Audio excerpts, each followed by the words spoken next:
ఇన్నాళ్ళు నకిలీ వస్తువులు మందులను మాత్రమే చూశాం కానీ తాజాగా నకిలీ వైద్యులు కూడా పుట్టుకొస్తున్నారు. ఎంబీబీఎస్ చదివినట్లు బిల్డప్ ఇవ్వడమే కాదు ఏకంగా తెల్లకోటు వేసుకుని వైద్యం చేస్తున్నారు. అది ఓ పేరున్న ఆసుపత్రిలో చిన్నపిల్లల డాక్టర్గా అవతారమెత్తి వైద్యం చేస్తున్న ఓ నకిలీ డాక్టర్ ఆట కట్టించారు తెలంగాణ మెడికల్ కౌన్సిల్ విజిలెన్స్ అధికారులు. ఆలస్యంగా వెలుగులోకి వచ్చిన ఈ ఘటన మియాపూర్ పోలీస్ స్టేషన్ పరిధిలో మదీనాగూడలో అంకుర ఆసుపత్రిలో చోటు చేసుకుంది.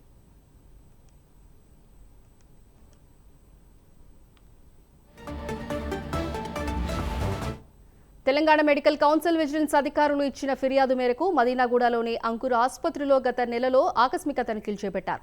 ఈ తనిఖీల్లో భాగంగా అంకుర ఆసుపత్రిలో పనిచేస్తున్న డాక్టర్ల సర్టిఫికెట్స్ పరిశీలించారు. అయితే పీడియాట్రిషియన్ విధులు నిర్వహిస్తున్న కలపాల భరత్ కుమార్ వ్యక్తి డాక్టర్ సర్టిఫికెట్లు నకిలీవని, ఆయన అర్హత లేకున్నా చిన్నపిల్లలకు వైద్యం చేస్తున్నాడని గుర్తించారు.